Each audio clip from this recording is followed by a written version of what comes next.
Welcome back to clean news MP. चलिए देखते हैं मध्य प्रदेश की 25 फटाफट बड़ी खबरों को। इससे पहले आप न्यूज को कहां से देख रहे हैं, हमें कमेंट में बताना बिल्कुल ना भूलें।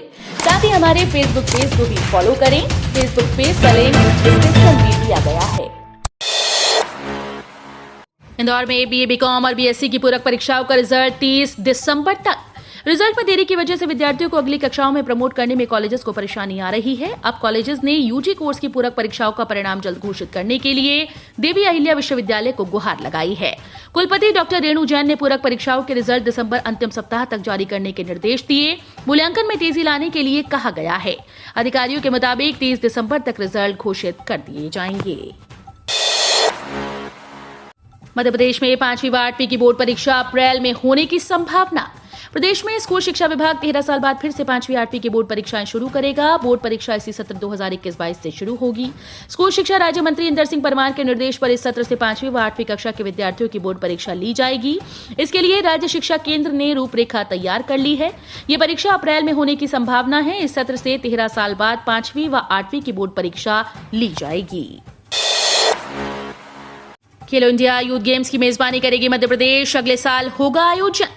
मध्य प्रदेश में अगले साल खेलो इंडिया यूथ गेम्स का आयोजन होगा। इसके लिए मुख्यमंत्री शिवराज सिंह चौहान की अध्यक्षता में रविवार को आयोजित कैबिनेट बैठक में भोपाल में अंतर्राष्ट्रीय खेल कॉम्प्लेक्स का निर्माण, मशीन व उपकरण खरीदने के लिए खेलो इंडिया योजना में 3 साल के लिए 215 करोड़ रुपए स्वीकृत किए गए।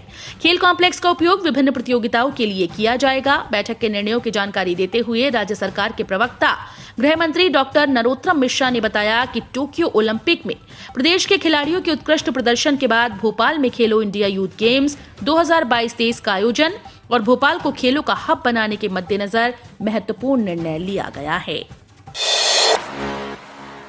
इंदौर से उज्जैन तक मेट्रो ट्रेन चलाई जाएगी। मुख्यमंत्री ने की घोषणा।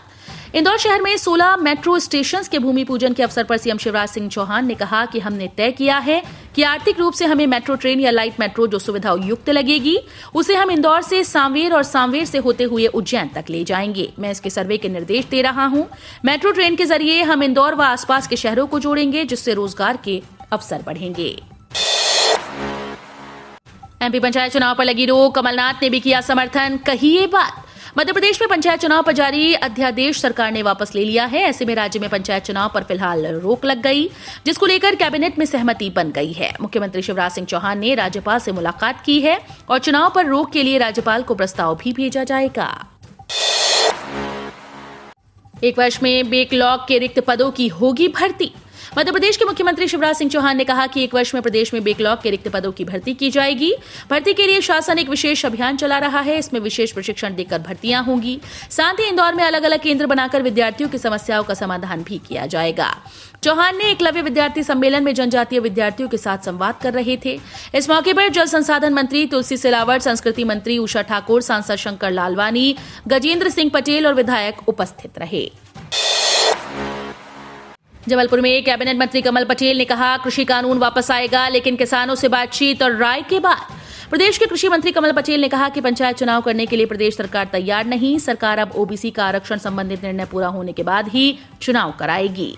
उन्होंने कहा कि बिना आरक्षण के चुनाव नहीं होने दिए जाएंगे। प्रदेश सरकार ने अपना निर्णय ले लिया है, अब इस पर चुनाव आयोग को निर्णय लेना है। उन्होंने कांग्रेस को घेरते हुए कहा कि कांग्रेस ने गरीब और पिछड़ा वर्ग के हित को लेकर कार्य नहीं किया। वो चाहती है कि ओबीसी आरक्षण के बिना ही चुनाव हो जाएं, पर सरकार ऐसा होने नहीं देगी। ग्वालियर में एक आयस परिवार संस्था के राष्ट्रीय अध्यक्ष ने कहा समाज के हर जरूरतमंद को मदद पहुंचाना लक्ष्य। बेरोजगारी के कारण समाज में कई लोग अपनी मूलभूत जरूरतें पूरी नहीं कर पा रहे। ऐसे लोगों की मदद करने का बीड़ा विश्व कायस्थ परिवार संस्था ने उठाया।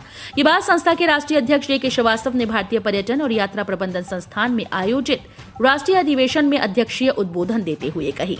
अधिवेशन में जरूरतमंदों की आर्थिक मदद और महिलाओं को आजीविका चलाने के लिए सिलाई मशीन भेंट की गई। साथ ही उत्कृष्ट कार्य करने वालों का सम्मान और मेधावी विद्यार्थियों को प्रशस्ति पत्र देकर प्रोत्साहित किया गया। 104वीं राष्ट्रीय संगोष्ठी के निष्कर्षों को 100% लागू करेंगे। संगोष्ठी के निष्कर्षों को 100% लागू किया जाएगा। इन निष्कर्षों को लागू कर मध्य प्रदेश को देश ही नहीं दुनिया का सबसे बेहतर राज्य बनाना है। ये बात मुख्यमंत्री शिवराज सिंह चौहान ने कही। वे रविवार को शाहपुरा स्थित प्रशासन अकादमी में भारतीय आर्थिक संघ के 104वें राष्ट्रीय संगोष्ठी को संबोधित कर रहे थे। मुख्यमंत्री शिवराज ने कहा कि मंत्रालय में बैठे बैठे हम कूप मंडूक बन गए हैं। फाइल्स में उलझे IAS उन्हीं को सब कुछ मान लेते हैं, पर आप लोग मैदानी स्थिति जानते हैं। RGPV भोपाल में 4 दिवसीय खेल कुंभ 5 जनवरी से शुरू होगा। भारतीय विश्वविद्यालय संघ द्वारा विभिन्न खेल स्पर्धाएं आयोजित की जाएंगी। श्रृंखला में पश्चिम क्षेत्र महिला और पुरुष सिंगल्स एवं डबल्स बैडमिंटन स्पर्धा का आयोजन 5 से 8 जनवरी 2022 तक राजीव गांधी प्रौद्योगिकी विश्वविद्यालय के नवनिर्मित खेल प्रशाल में होने जा रहा है। इस स्पर्धा में मध्य प्रदेश, गुजरात, महाराष्ट्र, राजस्थान और गोवा के राज्य विश्वविद्यालयों की 78 पुरुष एवं 72 महिला टीम सहित कुल 150 टीम सहभागिता करेंगी। इंदौर में ओमिक्रॉन की दस्तक, 1000 विदेशियों में 26 पॉजिटिव। कमलनाथ का सवालिया ट्वीट। कोरोना के नए वेरिएंट ओमिक्रॉन का खतरा देश भर में लगातार बढ़ता जा रहा है। ऐसे में मध्य प्रदेश के दौर से एक बड़ी खबर है। इंदौर में विदेशों से आए 1000 लोगों में से 26 लोग पॉजिटिव पाए गए। इनमें 8 मरीज में लैब टेस्ट में ओमिक्रॉन वेरिएंट से ग्रस्त हैं। अच्छी खबर यह है कि इनमें से 6 मरीज ठीक होने के बाद अस्पताल से छुट्टी पाकर घर जा चुके हैं। इस पर प्रदेश के पूर्व मुख्यमंत्री और कांग्रेस के दिग्गज नेता कमलनाथ ने सवालिया निशान उठाते हुए एक के बाद एक कई ट्वीट किए। ओमिक्रॉन का डर, सब्जियों के फिर से बढ़ने लगे दाम। कोरोना की तीसरी लहर के बीच ओमिक्रॉन वायरस के डर से इंदौर के थोक सब्जी व्यवसायी सहमे हुए हैं। पिछले 2 सालों से कोरोना ने बाजार की मुसीबतें बढ़ा दी हैं। घबराहट के माहौल में बड़े सब्जी व्यापारी बाहरी सौदे नहीं कर रहे, जिससे कि मंडी में गुजरात, महाराष्ट्र, मद्रास व अन्य बाहरी राज्यों में सब्जियां नहीं आ रही। शहर के साथ ही आसपास के क्षेत्रों में लोकल सब्जियों की खपत हो रही है। खपत के मुकाबले आपूर्ति कम होने से सब्जियों की कीमतें आसमान पर पहुंच गई। खासकर भिंडी, लौकी, करेला और ककड़ी की कीमतों में भारी तेजी बनी हुई है। अब ड्राइविंग लाइसेंस बनवाने के लिए नहीं देना होगा टेस्ट, एक सर्टिफिकेट पर बनेगा DL। अगर आपको ड्राइविंग लाइसेंस बनवाना है तो ये खबर आपके लिए बेहद जरूरी है। अब आगे से रीजनल ट्रांसपोर्ट ऑफिस में चक्कर लगाने और लंबे लाइंस में लगने से छुटकारा मिलेगा। केंद्र सरकार ने ड्राइविंग लाइसेंस बनवाने के नियमों को सरल बना दिया। अब DL के लिए टेस्ट देने की जरूरत नहीं। केंद्रीय सड़क परिवहन और हाईवे मंत्रालय ने नए नियमों को नोटिफाई किया है। ये नियम लागू हो गए हैं। आप ड्राइविंग लाइसेंस के लिए मान्यता प्राप्त ड्राइविंग ट्रेनिंग स्कूल में रजिस्ट्रेशन करवा सकते हैं। लोगों को ड्राइविंग ट्रेनिंग स्कूल से ट्रेनिंग लेनी होगी। ग्वालियर में तापमान 7.5 डिग्री तक पहुंचा। बादलों के कारण हुआ सर्दी का एहसास। ग्वालियर में तापमान में बढ़ोतरी जारी है। न्यूनतम तापमान 7.5 डिग्री से रिकॉर्ड हुआ। कल सुबह से बादल छाए हुए हैं, जिसके कारण तापमान बढ़ने के बाद भी लोगों को सर्दी का एहसास हुआ। रविवार होने के कारण लोगों ने घर में बैठकर परिवार के साथ एंजॉय किया। मौसम विभाग के अनुसार 27 से 29 दिसंबर के बीच शहर में बारिश की संभावना है। BSF में निकली कई पदों पर भर्ती, 29 दिसंबर तक कर सकते हैं आवेदन। सीमा सुरक्षा बल यानी BSF में भर्ती होने का सपना देखने वाले युवाओं के लिए बड़ा मौका है। BSF ने ग्रुप C के तहत कई पदों पर भर्ती निकाली। आवेदन प्रक्रिया 15 नवंबर से शुरू हो चुकी है और आवेदन की आखिरी तारीख 29 दिसंबर 2021 है। इच्छुक और योग्य उम्मीदवार आधिकारिक वेबसाइट rectt.bsf.gov.in पर विजिट करके आवेदन कर सकते हैं। ग्रुप C के विभिन्न पदों पर भर्ती के लिए उम्मीदवार का किसी मान्यता प्राप्त बोर्ड से कक्षा 10वीं पास होना जरूरी है।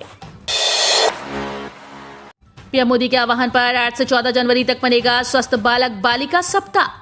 प्रधानमंत्री नरेंद्र मोदी के आह्वान पर भाजपा आगामी 8 से 14 जनवरी तक स्वस्थ बालक बालिका सप्ताह मनाएगी। इसके तहत पार्टी के प्रदेश व राष्ट्रीय नेतृत्व के निर्देश के अनुसार विभिन्न आयोजन आयोजित होंगे। भाजपा जिलाध्यक्ष राजेंद्र सिंह लुनेरा की सहमति से जिला महामंत्री निर्मल कटारिया ने स्वस्थ बालक बालिका आयोजन जिला समिति की घोषणा की है। जिला भाजपा सह मीडिया अरुण त्रिपाठी ने बताया कि प्रधानमंत्री ने अंतर्राष्ट्रीय महिला दिवस पर राष्ट्रीय पोषण मिशन की शुरुआत कर मन की बात का कार्यक्रम कुपोषण के विरुद्ध प्रभारी लड़ाई का आह्वान किया है। 1 जनवरी से बिना रिजर्वेशन कर सकेंगे सफर, रेलवे करने जा रहा बड़े बदलाव। इंडियन रेलवे 1 जनवरी से बड़ा बदलाव करने जा रहा है। अगर आप भी सफर करने का प्लान बना रहे हैं तो आप बिना रिजर्वेशन भी ट्रेन में यात्रा कर सकेंगे। जी हां, रेलवे की ओर से यात्रियों के लिए खास सुविधा शुरू की जा रही है, जिसके तहत आप बिना रिजर्वेशन के भी सफर कर सकते हैं। कोरोना महामारी के बाद रेलवे धीरे धीरे करके यात्रियों के लिए पुरानी सुविधाएं शुरू कर रहा है। ऐसे में आप अनारक्षित टिकट पर भी सफर कर पाएंगे। रेलवे 1 जनवरी से कुछ ट्रेन में ये सुविधा शुरू करने जा रहा है। ₹5 में कपड़े खरीदो, ₹15 में प्रेस, धनवान पाएंगे पुण्य, गरीब को नहीं लगेगी ठेस। शनिवार से इंदौर स्थित खजराना गणेश मंदिर परिसर में एक ऐसा शोरूम खुला है जहां 2 से लेकर ₹50 की अत्यंत मामूली सी कीमत पर उपयोगी सामान मिलेगा। यहां ₹5 में कपड़े, ₹10 में शू रैक, ₹15 में प्रेशर कुकर, ₹30 में स्कूल बैग, ₹50 में मिक्सर सहित अन्य चीजें मिलेंगी। ये सामान उपयोग किया गया होगा लेकिन टूटा फूटा, फटा या बेकार नहीं होगा। खास बात यह है कि यहाँ मिलने वाले सामान से धनवान लोगों को पुण्य मिलेगा और जरूरतमंद गरीब लोगों का स्वाभिमान बचेगा। कर्मचारियों को जल्द मिलने वाली है गुड न्यूज, सैलरी में आएगा बम्पर उछाल। 31% महंगाई भत्ते और राहत के बाद केंद्रीय कर्मचारियों को जल्द एक और बड़ा तोहफा मिल सकता है। मीडिया रिपोर्ट्स की माने तो नए साल 2022 में केंद्र की मोदी सरकार कर्मचारियों का HRA भत्ता बढ़ा सकती है। इससे 11.56 लाख से ज्यादा कर्मचारियों की सैलरी में 8100 रुपए तक का इजाफा होगा। मीडिया रिपोर्ट्स के मुताबिक केंद्र की मोदी सरकार केंद्रीय कर्मचारियों को नए साल में हाउस रेंट अलाउंस की सौगात दे सकती है। यूजीसी नेट की परीक्षा स्थगित, नई परीक्षा तिथि जल्द होगी जारी। यूजीसी नेट के छात्रों को एक बार फिर से बड़ा झटका लगा। दरअसल एक बार फिर से परीक्षा को स्थगित कर दिया गया है। स्थगित हुई परीक्षा की तिथि जल्द घोषित की जाएगी। राष्ट्रीय परीक्षण एजेंसी ने रविवार को कहा कि कन्नड़ पेपर के लिए यूजीसी नेट परीक्षा टेक्निकल इशू के कारण कुछ केंद्रों पर आयोजित नहीं की जा सकी। वहीं यूजीसी ने कहा कि परीक्षा फिर से आयोजित की जाएगी और परीक्षा की तारीख जल्द ही घोषित की जाएगी। एनटीए ने कहा कि यूजीसी नेट दिसंबर 2020 और जून 2021 के कुछ केंद्रों पर टेक्निकल इशू के कारण रविवार को कन्नड़ विषय में परीक्षा आयोजित नहीं की जा सकी। 1 जनवरी 2022 से बदलेंगे बैंक के ये महत्वपूर्ण नियम, आमजन की जेब पर बढ़ेगा खर्च। नए साल में बैंक में आरबीआई के कई बड़े बदलाव होंगे। इसमें डेबिट या क्रेडिट कार्ड धारक 2022 में एक बड़ा बदलाव देखने के लिए तैयार हैं।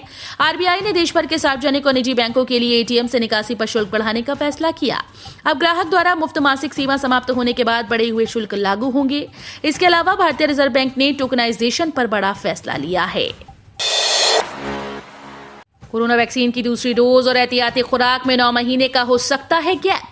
देश में कोरोना के ओमिक्रॉन वेरिएंट से बढ़ते संक्रमण को देखते हुए शनिवार को मोदी सरकार ने कोरोना फ्रंटलाइन वर्कर को बूस्टर डोज देने का फैसला किया। भारत के टीकाकरण कार्यक्रम कोविशील्ड और कोवैक्सीन में वर्तमान में उपयोग किए जा रहे टीकों के लिए अंतराल की बारीकियों पर काम किया जा रहा है और इस पर अंतिम निर्णय जल्द ही लिया जाएगा। बूस्टर डोज को लेकर सूत्र ने बताया कि कोविड वैक्सीन की दूसरी और एहतियाती खुराक के बीच का अंतर 9 से 12 महीने का होने की संभावना है, क्योंकि टीकाकरण विभाग और टीकाकरण पर राष्ट्रीय तकनीकी सलाहकार समूह इस पर चर्चा कर रहे हैं। दक्षिण अफ्रीका के खिलाफ पहले दिन भारत का पलड़ा भारी, शतकवीर केएल राहुल का रहा जलवा। भारत और दक्षिण अफ्रीका के बीच 3 टेस्ट मैचेस की सीरीज का पहला मुकाबला सेंचुरियन के सुपर स्पोर्ट पार्क स्टेडियम में खेला जा रहा है। रविवार को मैच के पहले दिन शतकवीर केएल राहुल के दम पर भारतीय टीम का पलड़ा भारी रहा। टॉस जीतकर पहले बल्लेबाजी करने के बाद भारत ने दिन का खेल खत्म होने तक 90 ओवर में 3 विकेट के नुकसान पर 272 रन बनाए। सेल्फ स्टार्ट अलॉय व्हील और i3s टेक्नोलॉजी वाली हीरो स्प्लेंडर प्लस खरीदें 8,000 देकर, मिलेगी 80 kmpl की दमदार mileage. Hero Honda Splendor plus को अगर आप खरीदने का प्लान बना रहे हैं तो इसके लिए आपको 64,850 रुपए से लेकर 70,710 रुपए तक खर्च करने होंगे। लेकिन यहाँ हम वो प्लान बताने जा रहे हैं जिसमें आप इस बाइक को बहुत ही आसान डाउन पेमेंट के साथ घर ले जा सकते हैं। 2 व्हीलर सेक्टर की जानकारी देने वाली वेबसाइट बाइक देखो पर दिए गए डाउन पेमेंट और EMI कैलकुलेटर के मुताबिक अगर आप इस हीरो स्प्लेंडर प्लस का सेल्फ स्टार्ट और अलॉय व्हील वाला i3s वेरिएंट खरीदते हैं तो कंपनी से जुड़ा बैंक 72,825 रुपए का लोन देगा। ग्राहकी के अभाव से सोना चांदी के रेट में स्थिरता का माहौल।